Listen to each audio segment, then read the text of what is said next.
High student. আচ্ছা দেখো, আজকে আমরা যেটা নিয়ে আলোচনা করতে যাচ্ছি সেটা হচ্ছে আমাদের এলইডি।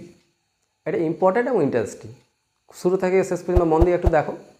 আমরা এখানে বিশেষত আলোচনা করব কোনটা না, এলইডি কীভাবে কাজ করে, অর্থাৎ এলইডি থেকে আমরা কীভাবে আলো পাচ্ছি। দেখো তাহলে এলইডি অর্থাৎ লাইট এমিটিং ডায়োড, এটা আমরা বাংলাতে বলা হয় কি আলোক নিঃসারক ডায়োড। ঠিক আছে, এটা হচ্ছে আমাদের এলইডি। দেখো এলইডি যেটা গঠন সেটা হচ্ছে একটা পিএন জাংশন ডায়োড। তাহলে পিএন জাংশন ডায়োড মানে যার এক পাশটা হচ্ছে কি আমাদের পি টাইপ, আরেক পাশটা যেটা সেটা হচ্ছে আমাদের এন টাইপ। এরপর মাঝখানে যে অঞ্চলটা যেটা থাকে সেটাকে আমরা কি বলি নিঃশেষিত অঞ্চল বা ডিপ্লেশন রিজিয়ন। ঠিক আছে, পি টাইপ যেটা এখানে মুখ্য বাহক হচ্ছে কি আমাদের হোল, এখানে হোলের আধিক্য থাকে। আর এন টাইপ যেটা সেখানে মুখ্য ভাগ হচ্ছে কি ইলেকট্রন, তাহলে ইলেকট্রন আধিক্য থাকে, এই পাশে ইলেকট্রন আছে।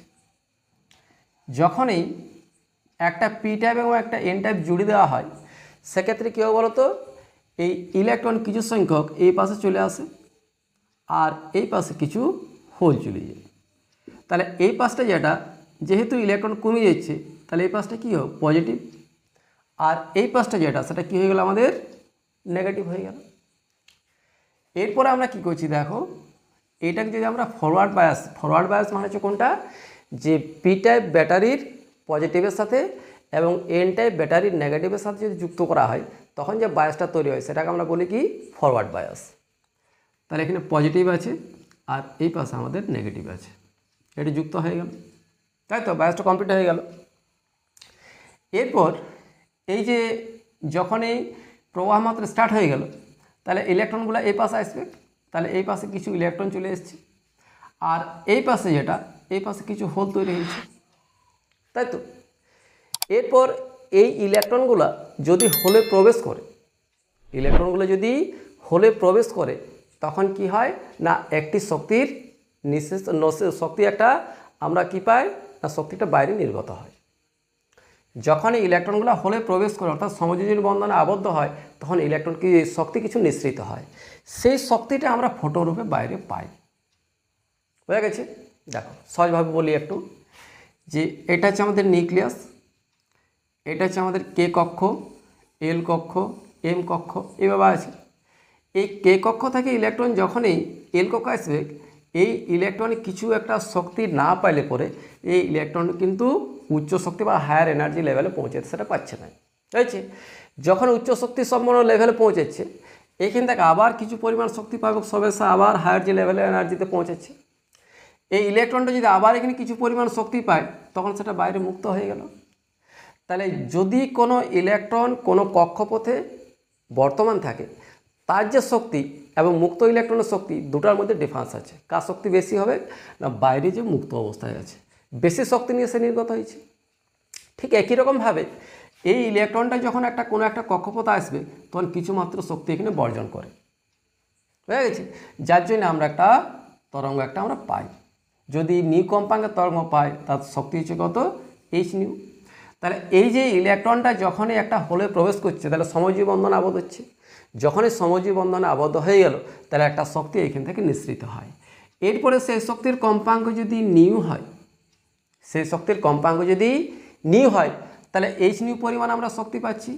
এই নিউর কম্পাঙ্কের পাল্লা যদি দৃশ্যমান অঞ্চলের মধ্যে পড়ে তাহলে এই আলো দ্বারা আমরা অন্য কোনো বস্তুকে দেখতে সাহায্য করবে, আর সেটা যদি অবলোহিত অঞ্চলে যদি থাকে অর্থাৎ দৃশ্যমান চাইতে যদি তুলনায় যদি কম হয় তখন কিন্তু আমার দেখতে সেটা সাহায্য করবে না।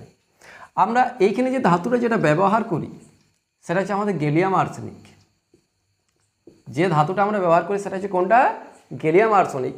আমাদের সাধারণত যেটা অর্ধপরিবাহী সেটা হচ্ছে সিলিকন। এখানে সিলিকন বা জার্মেনিয়াম এখানে ব্যবহার করা হয় না। এই যে এলইডি যখন আমরা তৈরি করি তখন আমরা গ্যালিয়াম আর্সেনিক বা গ্যালিয়াম আর্সেনিক ফসফাইড এগুলো ব্যবহার করা হয়, কিন্তু সিলিকন বা জার্মেনিয়াম এই ক্ষেত্রে ব্যবহার করা হয় না। কারণ সিলিকন বা জার্মেনিয়ামের ক্ষেত্রে যে কম্পাঙ্কের আলো বা যে কম্পাঙ্কের ফোটন নির্গত হয় সেটা কোন অঞ্চলে থাকে অবলোহিত অঞ্চলে থাকে, তাই আমরা ওটা আলোটা আমরা দেখতে পাই না। হয়ে গেছে, তাহলে সেক্ষেত্রে আমরা ব্যবহার করছি কোনটা গ্যালিয়াম আর্সেনিক বা গ্যালিয়াম আর্সেনিক ফসফাইড, যেটা আমাদের দৃশ্যমান অঞ্চলের পড়তে পড়ে। এরপর এখান থেকে আমরা কি পাই না বিভিন্ন বর্ণের আলো আমরা পাই, বিভিন্ন বর্ণের আলো পাই, বিভিন্ন রঙের এলইডি দেখতে পাওয়া যায় বাজারে। এরপরে এই যে বিভিন্ন বর্ণের যে তরঙ্গ দৈর্ঘ্য, বিভিন্ন বর্ণের যে তরঙ্গ দৈর্ঘ্য, কোনো একটা আলোর বর্ণ কার উপর নির্ভর করে না তরঙ্গ দৈর্ঘ্যের উপর নির্ভর করে। এরপরে যে তরঙ্গ দৈর্ঘ্যের আলো নিঃসৃত হবে সেই তরঙ্গ দৈর্ঘ্যের বর্ণ আমরা দেখতে পাব। বোঝা গেছে? আচ্ছা, এরপর এলইডি যেটা প্রতীক চিহ্ন সেটা আমরা কীভাবে পাই? এটা হচ্ছে এলইডির প্রতীক চিহ্ন, এইভাবে দুটো অ্যারো চিহ্ন বাইরের দিকে দেওয়া থাকে। ক্লিয়ার? এই পাশটা হচ্ছে তার পি টাইপ আর এই পাশটা হচ্ছে এন টাইপ। এরপর এলইডি যেটা গ্রাফ ভিআই যেটা বৈশিষ্ট্য লেখ সেটা আমরা কীভাবে পাই? এইভাবে সেটা, এটা হচ্ছে সাধারণ ডায়োডের ক্ষেত্রে, ঠিক আছে? এটা হচ্ছে PN junction diode, PN junction diode, PN junction diode হয়েছে। আর যদি এলইডি ক্ষেত্রে করি তখন সেটা কীরকম হয় না একটু নিচু হয়ে যায়, প্রবাহ মাত্রা খুব একটা বেশি হয় না। তার কারণ হচ্ছে কি, যখন এই যে ইলেকট্রনগুলো যখন এই হোলে প্রবেশ করছে তাহলে হোল এবং ইলেকট্রনে যখন মিশে যায় তখন সেটা লুপ্ত হয়ে যায়, তার কার্যক্ষম ক্ষমতা আর কোনো থাকে না। তাহলে ইলেকট্রন সংখ্যা কমে যাচ্ছে, তাহলে ইলেকট্রন সংখ্যা যদি কমে যায় তাহলে প্রবাহ মাত্রা যেটা পাঠাচ্ছে সেটা হোল এবং ইলেকট্রন, তো তাহলে হোল যখনই ইলেকট্রন দ্বারা পূর্ণ হয়ে গেল তখন তার কার্যদক্ষতা বা কর্মদক্ষতা যেটা সেটা কিন্তু বিলুপ্ত হয়ে যাচ্ছে। হয়ে গেছে? সেই জন্য প্রবাহ মাত্রাটা খুব বেশি হয় না। আজ যে পয়েন্ট থেকে প্রবাহ মাত্রাটা বৃদ্ধি পায়, এই যে ভোল্টেজটা, ফরওয়ার্ড বায়াসের ক্ষেত্রে ভোল্টেজটাকে বলা হচ্ছে কি নি ভোল্টেজ, মনে থাকবে। এই যে ভোল্টেজটা যেটা সেই ভোল্টেজটাকে বলা হয় কি এখানে নি ভোল্টেজ হয়েছে। এরপরে এটা সুবিধা কি, এটা আমরা ব্যবহার করি কেন?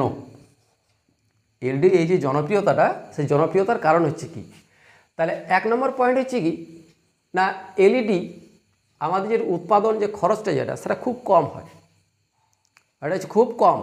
তাহলে এটা স্বল্প ব্যয় হচ্ছে, এটা কম খরচে খরচ উৎপন্ন করা যায়, এক নম্বর পয়েন্ট। আর করা যায়, দু নম্বর পয়েন্ট হচ্ছে কি এর জীবনকাল বেশি, জীবনকাল বেশি, অর্থাৎ কোনো একটা এলইডি বাতিকে আমরা অনেক সময় ধরে আমরা চালাতে পারি, দীর্ঘকাল যদি চলে। তিন নম্বর পয়েন্ট হচ্ছে কি এটা যেটা ভোল্টেজটা যেটা সেটা খুব কম পরিমাণে ভোল্টেজ আমাদের খরচ হয়, তাই তো? তাহলে তড়িৎ শক্তির ব্যয়, তড়িৎ শক্তির ব্যয় খুব কম, খুব কম। হয়ে গেছে? এই হচ্ছে এলইডির ইতিহাস বা আলোক নিঃসারক ডায়োডের ইতিহাস। আশা করি বুঝতে পারিছো। যদি না বুঝতে পারো অবশ্যই কমেন্ট করে জানাবে। আর চ্যানেলে যারা নতুন আছো তারা অবশ্যই চ্যানেলটাকে সাবস্ক্রাইব করে দেবে। ওকে, থ্যাংক ইউ।